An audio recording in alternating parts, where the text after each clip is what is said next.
Thank you all for being here first and foremost. I am Antonio White, a 30-year Miami-Dade educator and the president of United Teachers of Dade. I come here today from the classroom, not from the boardroom, and I'm here to talk to you about what students are living through each and every day. Let me start with the so-called schools of hope.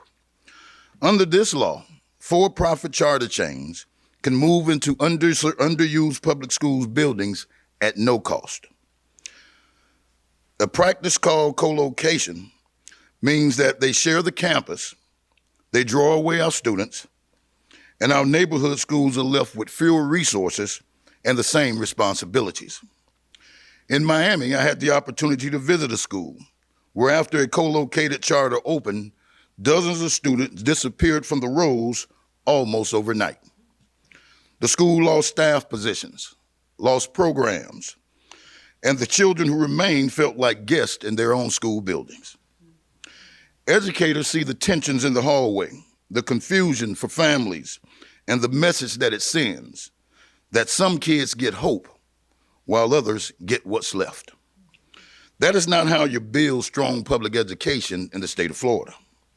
So today, I'm simply calling on our legislators to repeal the co-location provision in the Schools of Hope law and stop turning our public schools into real estate opportunities for private operators. If you want hope, you need to invest in the schools that serve every child that walks through the door. And at the same time, our educators are being crushed by the cost of living. Rent, insurance, groceries, and gas are all going up, but teacher pay is simply not keeping pace with that.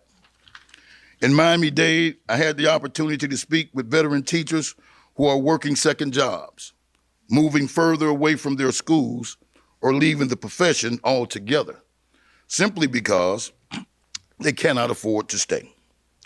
When a teacher of 15 to 20 years of experience has to choose between paying the rent and staying in the classroom, that is not just a budget problem, that is a moral problem.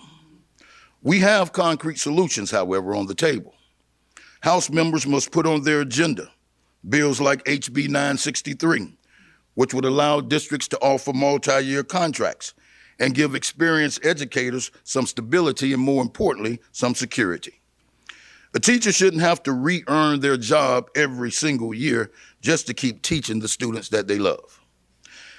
And they must also advance HB 1187, which gives districts more flexibility to provide real cost of living adjustments and address salary compression so that pay can grow with experience, but more importantly, responsibility.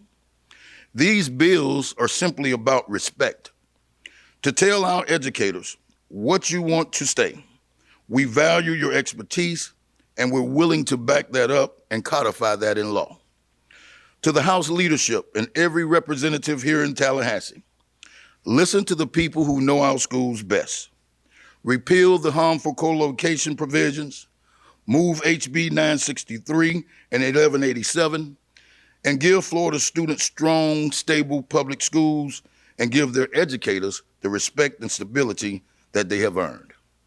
Our students can't wait any longer, and neither can we.